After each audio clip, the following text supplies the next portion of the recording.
It's all about diesel. We are in World War III, and it's over diesel. Why diesel, do you say? Because diesel runs key industrial equipment, from trucks to trains to ships. Sure, gas is important too, jet fuel, ammonia, but let's focus on diesel, because you can fact check the importance of diesel. You can go right outside your door and fact check what I'm about to claim. How does anything get to you from farm or factory? Diesel trucks to diesel trains to diesel ships to diesel trains to diesel trucks. Finally, diesel trucks on your local highway to your local distribution center. How many electric trucks, trains, or ships do you see? I don't know about you. I've seen none. Not a single one. Even after 20 years of renewable this, renewables that, zilch nada. Keep in mind, all renewable energy is converted to electricity. There's no way to simply store that electricity long term. Bottom line, no renewable energy transporting anything you need to survive. Believe it or not, the weather is getting more extreme and causing more money in damage.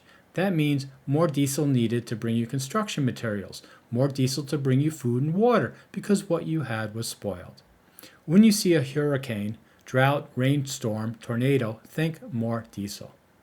How much oil do we have to make diesel? A lot less than we had 100 years ago. Forget about when we'll run out. We'll never completely run out. Focus on one question. Is it easier to mine oil today than it was 100 years ago? It's harder.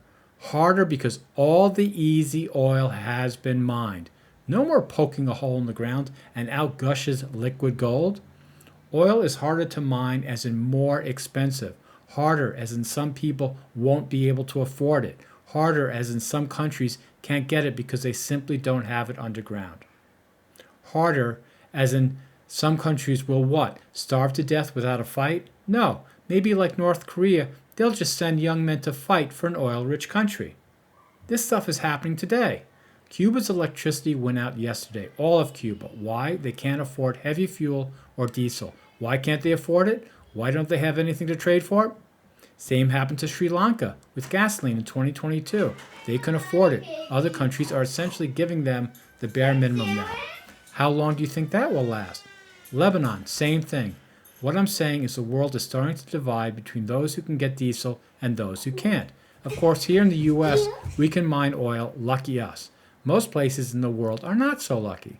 And then there are countries who mine oil and expect to make more money as it gets scarcer and scarcer and more needed.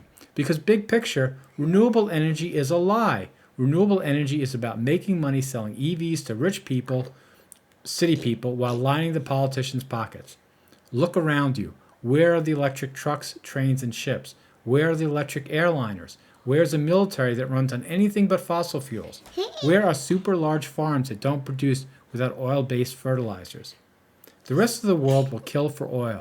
It's already happening in complex ways. I just want to explain it in a very simple way. Think about what would happen if your country had no diesel. Think about your life if there are no diesel trucks on the highways, trains on the tracks, or ships in the harbor. Diesel, no substitute. You think I'm wrong? Tell me in the comments. It's so hard for me to find time to do these videos because this work is so busy and the grandchildren and as you can see. So I already did one take, but I redid the script and I felt it was better, so I did it again. So I'm just going to have to do this with my grandson doing his stuff in the camera. I don't know what he said. I don't know. Anyway, thanks for watching. Again, diesel, very important.